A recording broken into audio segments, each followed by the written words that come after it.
Welcome back to the channel, everyone. So, it's been a little bit, but I wanted to kind of review what we've been going through for this whole mixed martial arts supplement book. So far, we first kind of tackled grappling and how that would work, kind of extensive from the grappling and core. After that, we kind of went into something that really hasn't done much, but use it to crushing. We'll talk about submission holds everyone. Now, we didn't really go through as chapter 3 involving striking because most of that can be explained with the martial arts edge or any other tripping, how you describe your blow from plunge to a kick to an elbow to a knee. So really don't need to go through that. But we did, however, go over edges from background combat and professional edges, which I felt like were really needed to kind of get you the flavor into everything. Now, going to the 4th chapter of sorts. Now, this were regarding hindrances. Let's be honest. No character is perfect. Those flaws is what we mix our characters in the first place. These are kind of dealing the elements for mixed martial arts in any setting, including elements kind of related to injuries and other relevant factors, usually chronic in a degree. Now, the edges I've had designed right here, I think you guys will enjoy it, and you guys can let me know what you guys think. Before we begin anything else, you do hit me a like and subscribe, hopefully, with all the work I've been doing through it. Or just a comment. I always appreciate a comment, too. Let me know if you like it, if you hate it, whatnot. Regardless, we'll go over the ones right now. So these right here, we're talking about some minor hindrances I've kind of designed right here. So this first one we call is glass jaw. Now, let's be honest. Most people have a glass jaw, or at least some people will. When you are fighting, they usually want to risky situational strategies that kind of keep them from getting hit because they can't quite take it, either if it's fighter age or just not that durable in the first place. The glass jaw is effective that kind of proves this. Now, what happens to this move? The character will have a tendency to get knocked out more easily than others. It's unfortunate, but it does happen. So whenever your character is hit by an attack that deals damage, you gotta be rolling a vigor check at -2. On a failure, the character is shaken. If they're already shaken, the T could wound is set. So this is kind of like the knockout rules we kind of already have designed if you get called shot, especially during the drop or ambush scenarios. So that's kind of where this one guy got designed underneath so you can how to get an idea for it.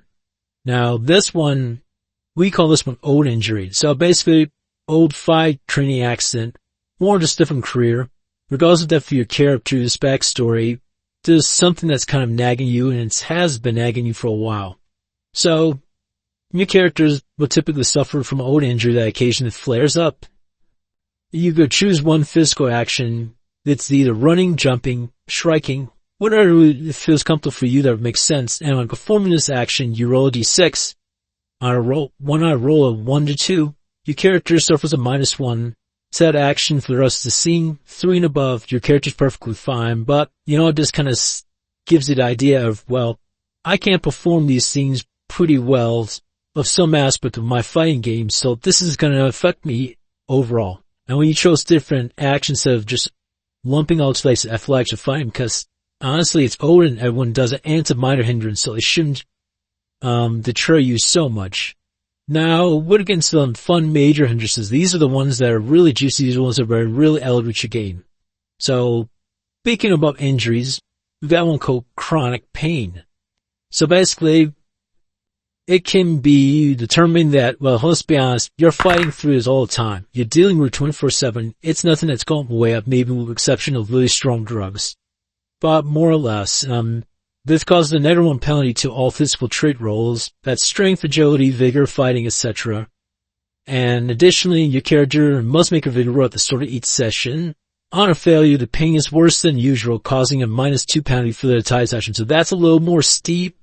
But again, we all have good days that have bad days. I know people with arthritis, with bad backs, etc. Some days are good, some not bad. So we kind of, or I should say, I kind of decided, this would make sense to kind of show that in the first place. Being someone who suffers some of these injuries, I know exactly how to feel and it's not flat at all. So we got another one right here. So this is the one that's called concussion history. So basically, well, you're probably more cautious and emotional. Cognitive problems during your time with this kind of edge, or the second edge, hindrance. But basically, your character will have a history of concussions that make them more susceptible to the head blows in particular.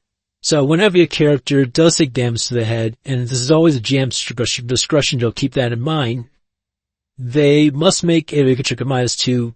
On a failure, you are actually in the stun position, and you can take a level of fatigue from this as well. So you kind of make it elevated from your knockout blow, not necessarily knocked out, but taking any kind of blows to the head at any point, and they going for those cold shots, it's gonna affect you. Now this is all from martial arts setting for the most part, so we're not trying to picture swords and other stuff like that, but you know what? Depending on your role play, you could totally let that be a factor too. And finally, this one is kind of the last one I have you designed for. This one's called Scar Tissue. So usually it's a visual reminder of your past battles. Easier to bleed, easier to take damage. That's usually what the scar tissue means for old people.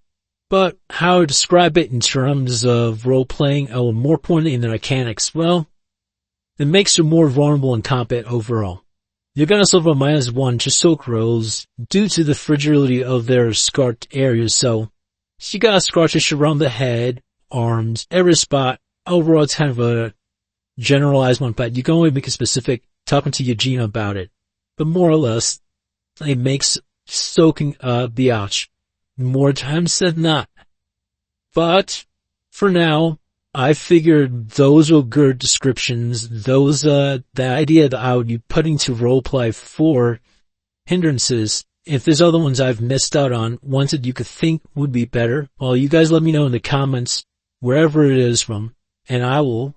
I'll keep that in mind whenever we revise and put this in document form, probably sometime near the end of the year. I appreciate all you guys' time. I hope you guys have a nice one, and peace.